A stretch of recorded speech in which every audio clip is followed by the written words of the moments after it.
Good evening. Welcome to Live United.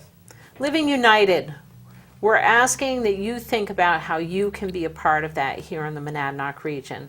And part of the way that we share with you opportunities to give, volunteer, advocate, to be part of Living United is by sharing some of the services that are going on here in the Monadnock region or some of the programs that are meeting the needs of our public. And today I'm joined by Donna Godron. Donna is with the Hillsboro Child Development Center, which is under the umbrella of Southern New Hampshire Services. And I want to thank you for being with us, Donna. Thank you for asking me. So, Child Development Center, so probably touches the heart of much of our audience, certainly touches mine. I now have a 19-year-old in her freshman year of college, and I know how critical childcare was in her early development and what a difference it made in her long-term well-being. So really want to thank you for being here. Can you tell us a little bit about Hillsboro Child Development Center? Certainly. We are the only nonprofit child care in the area of Hillsboro. We service families from Bennington, from Antrim, from Hillsboro, Windsor, Washington, some Henniker. We service children ages 2.5 until 10. We have a 2.5, 3-year-old program, a 4-year-old program. We do before and after school care, and we also have a federally funded Head Start program, which has 18 families in it also. So that keeps us pretty busy. Our goal is to get children school ready so that their first encounter with being in a school setting is a very positive one, and then we think that sets up their ability to enjoy school from then on. And certainly I've been doing this for 30 years, so I see the results of the children who have come to us. I can get them as a 3-year-old and then still see them when they're heading off to high school. And, you know, there's been a lot of research done about that early development piece and what a difference it makes in terms of, you know, the cradle to career success of an individual and really lifelong success, because I even think, you know, into your senior years, a lot of what happens in your early childhood has impact on that. You know, what are some of the types of things that you're doing with these young people that come in for service and their families? Absolutely. We do a rather holistic approach. We don't just take care of the child and ignore the family. We like to include them. We have parent nights for them all the time. Once a month, we have one coming up. It's called Night at the Museum, and we had gotten some absolutely gorgeous pictures from the federal government, and so we're going to set up little stations. So if the picture is a watercolor, there'll be a station for them to do watercolor with their child. If it's clay or if it's basket weaving or whatever, we're going to have stations set up so all of the children can be there with their parent. We're going to serve dinner, and it's usually a great time had by all. As far as the children go, we try to give them as many experiences as possible. When they first come to us, I work with the parent to do the ASQSE, which is the social emotional testing to see where they are, and then after about 30, 40 days, the teacher will do one also, and we kind of want to see that we're seeing the same child. And then we do the ASQ3s so that we know where they are cognitively and what they need to work on. When we do our planning for the classroom, we do immersion curriculum. What we do is ask the children what they're interested in, what they know about it. Frequently we get dinosaurs, and so what do you know about dinosaurs? And then what would you like to know about dinosaurs? And so we're setting up our curriculum to meet those needs for the children. We do portfolios on all of the children so that the parent can see quarterly what they're accomplishing. So they might draw a self-portrait at the beginning of the year that's kind of a little blob, and then at the end of the year you can see it's taking form, it's taking shape, and that they are learning. Same with their name. Sometimes when we get them, they're writing it backwards or whatever, and then they will learn. You'll see how they've developed to be able to do it correctly. We give them meals. When they come to us, they get breakfast, lunch, and snack if they're with us all day. And we have a nutritionist on staff at Southern New Hampshire Services who does all of our menus. So we have very homemade. Today for lunch it's going to be mac and cheese and peas and peaches, and I'm missing it today. And probably one of their favorite meals It because is. that's everybody's comfort food. It seems Absolutely, like. yes. It's so really it is a holistic approach. You're Mm-hmm. providing both the developmental services, the and looking at both those social, emotional, and even educational pieces, both with the family and the individual. Certainly meeting their nutritional needs. Yes, and then I meet with the families, my Head Start families, at least once a month, and any child care family that has issues with behavior, or if they just need fuel assistance or whatever. I'm kind of one-stop shopping. I can set you off into the right direction to try to get you whatever it is you happen to need at that time. I'll let them know where the clothing barn is. I let them know where the food banks are. I let them know. Again, our agency does weatherization, it does fuel assistance, so it's very easy for me to hook people up to WIC and all of those programs. That's great because certainly up in that area we know it's a little bit, it's sort of on the fringes of a lot of the community service programs that are available, so it's great that that's available to people. You mentioned you're also doing after-school programming. Are you doing before school as well? Yes, we are, yes. From the time we open until 5 o'clock at night, we will take children before and after school. We are not far from the school. We walk children up to the school every morning, and we pick them up at 3 o'clock and bring them back. They come back, they get snack.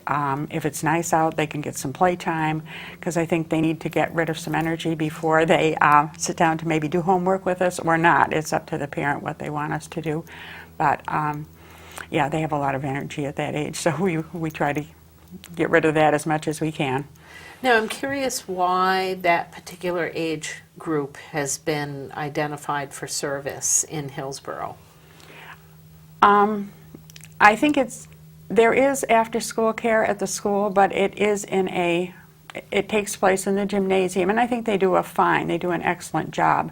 But when you have a kindergartner, first grader, second grader that's kind of quiet and shy, the parents are a little nervous about them being in a huge, huge group, so they bring them to us so that we can spend time with them, and they get more used to being in that kind of environment. I'm guessing, too, that some of those kids may have been younger folks that went through the program there, and they Absolutely, continue. and they continue to do so, yes. So they continue that nurturing right there where they're comfortable. And then an after-school program is great when there's school, but if it's vacation week, if it's a snow day, if it's a holiday, they're not there. We are. So you make a real difference in people's ability to work, to Absolutely. get out and do different things. Now, do you provide services at all for young people that may have a disability, some kind of special need?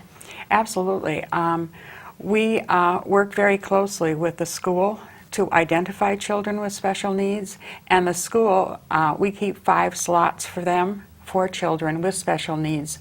So we have a collaboration where we take the child and they come to us to give services. They might give speech, OT, PT, whatever the child needs. So we don't not take a child because they have a special need. So speech therapy, occupational therapy, physical therapy, Yes. all available right on site. Right, Through exactly. the program. Now, if somebody's living up in that area, and this show actually airs on Cheshire TV, but it is shared on up in the Hillsboro area through other networks. Okay. If somebody wanted to reach out to you to see if services are available for their child, how would they do that?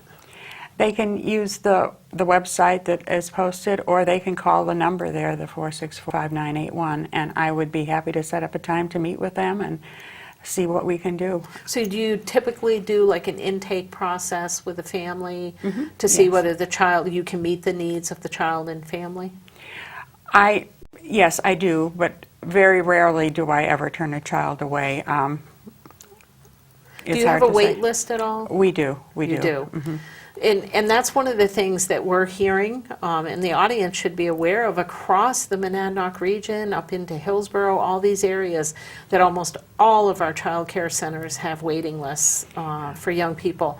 So as parents, family members, you want to begin to think about that early on in your child's life. Absolutely. I'm getting people who are calling now saying, I've got a 12-month-old or I've got a 24-month-old, which I can't, of course, take yet, but can I get them on the wait list?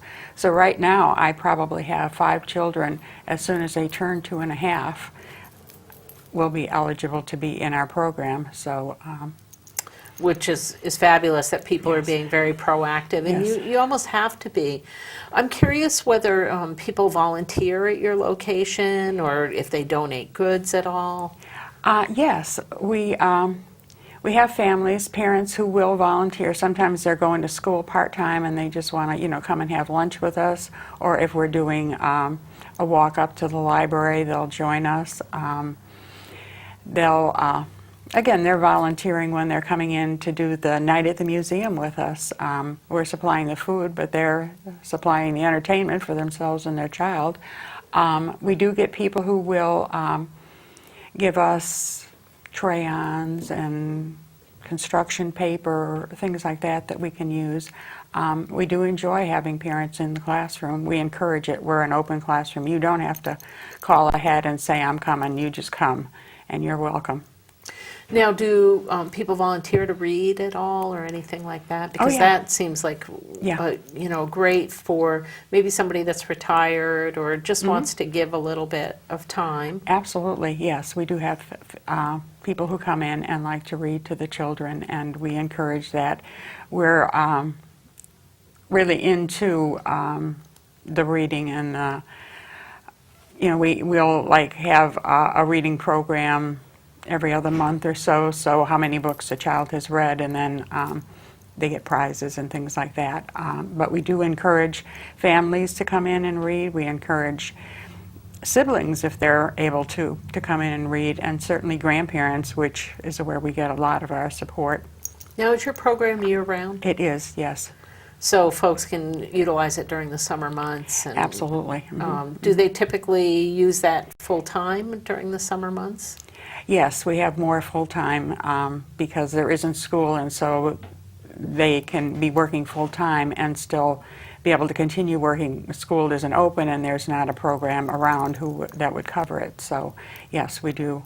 We're open year-round and we take those children. So you're really reaching a population, I think, that there would be a terrible gap in service absolutely. and really impact people's ability to work and provide their food and their shelter and all those things that Absolutely. are so important. I think we forget what a foundation childcare is, both for the well-being of the individual that you're serving, but for their whole family. Right, right. And it is important. So it sounds like people have an opportunity to volunteer. What are some of the goods that you would most like to see donated to the center? We're always running out of markers. We're always running out of pencils. We go through them, I can't believe. Paper. We need paper all the time. So some opportunity there as well. And then certainly people can attend some of your different events that go on. Absolutely. Do you do fundraising events at all? Not too often.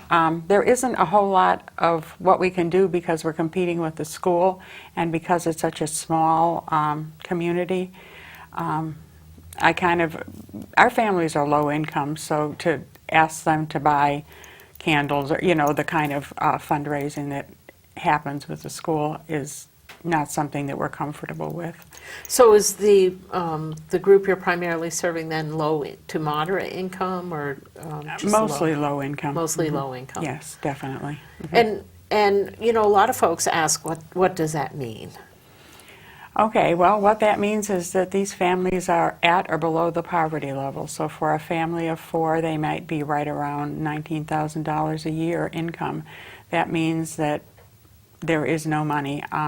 Some of our families are subsidized a little bit by the state. There's the what we call scholarship, and they can apply for that because otherwise they would not be able to work. And it would cost them as much to pay us, and I think we're very reasonable.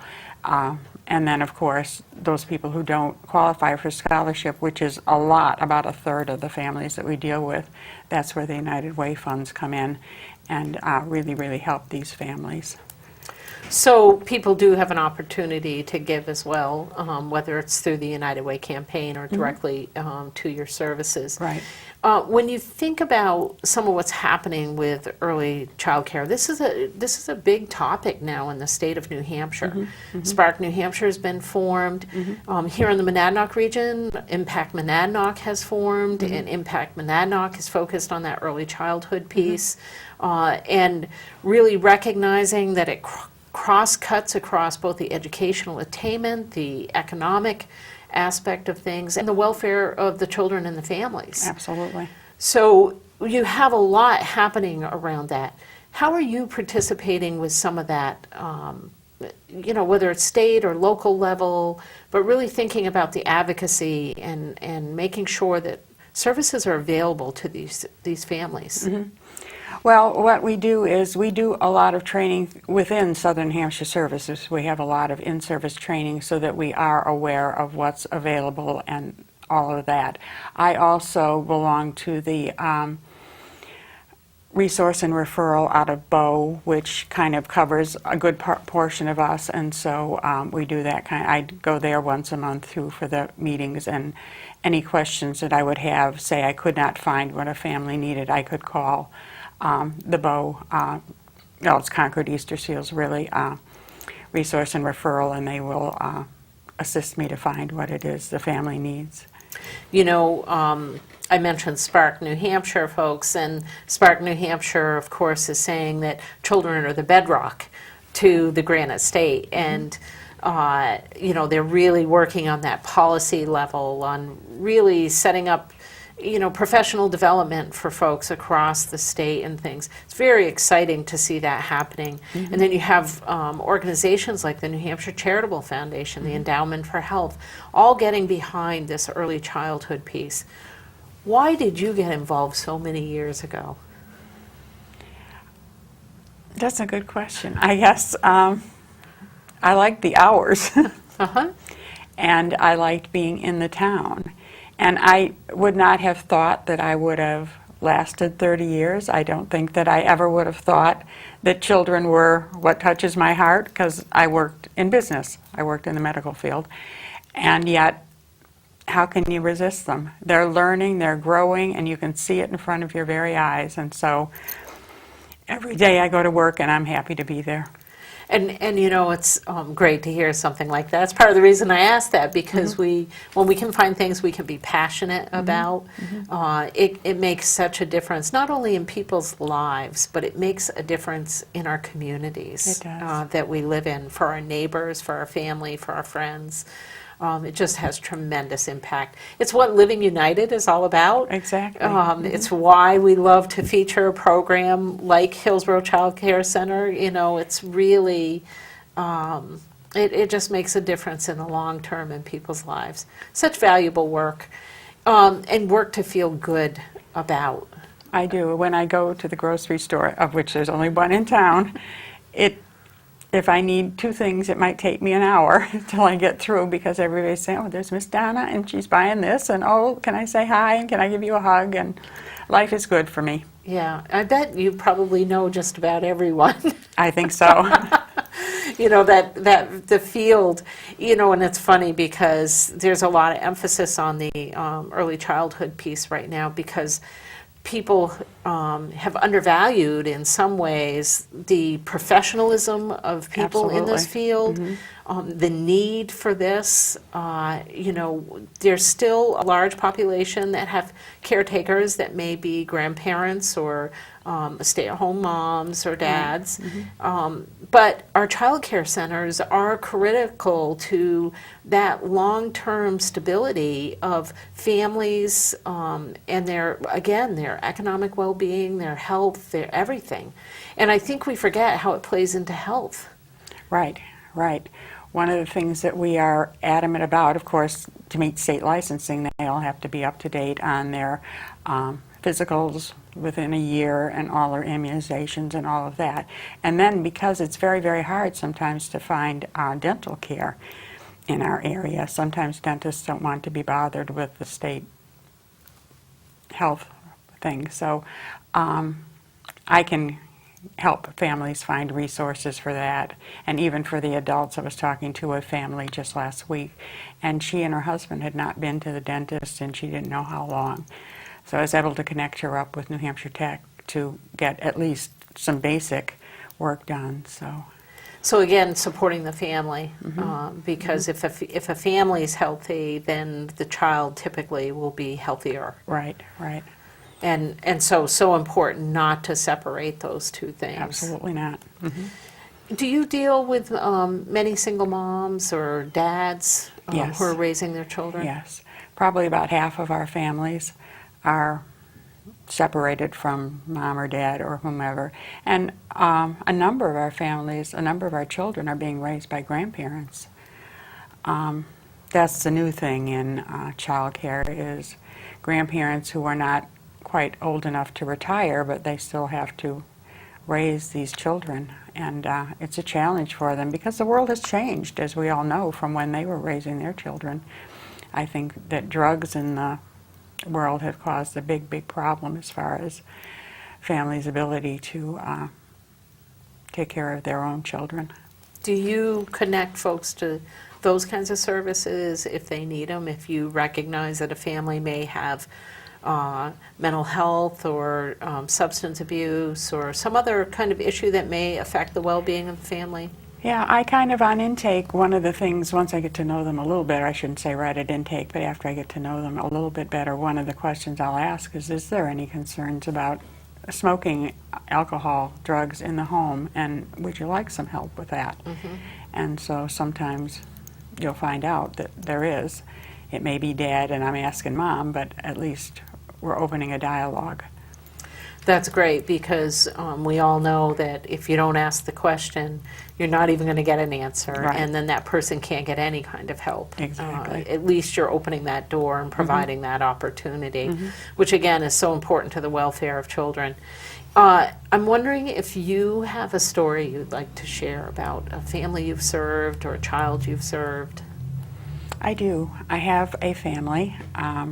It's grandparents that are raising their grandchildren and had no idea how to deal with, at the time, a 3-year-old who had come into their life and had been horribly mistreated. And so she was angry and she was all kinds of things. It was a difficult situation, and I wasn't sure that they were going to make it or that we were at sometimes, because she had a rough go. And with working together as a team, because the only way it will work is if we're working on some things and grandparents or parents are working on the same thing.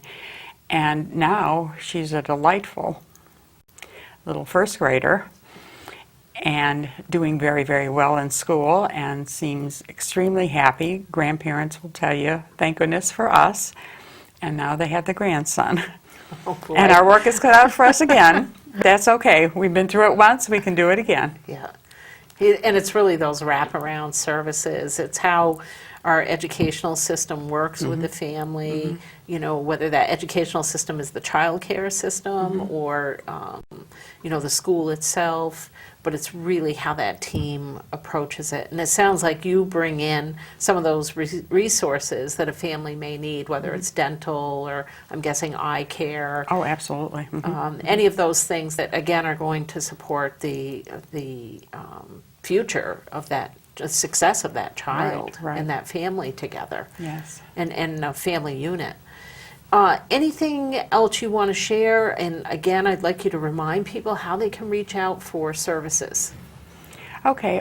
If you need services in the area, just please give me a call at 464-5981.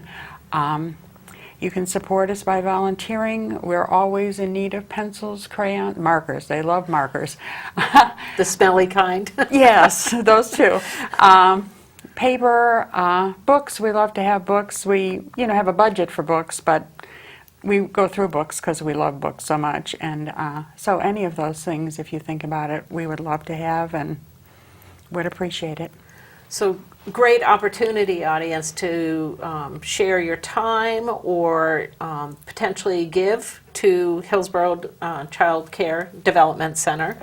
And to think about, both the volunteering piece, but also how you can be an advocate for children, because it certainly sounds like Donna, through her program, is servicing families and children who are in need. And again, on that, in that area of our region that sometimes gets a little out there and could be a service gap area. So we're fortunate to have a service like Hillsboro Child Development Center up in the Hillsboro area, providing services to Antrim, Bennington, lots of our communities that are very much on the border of the Monadnock region.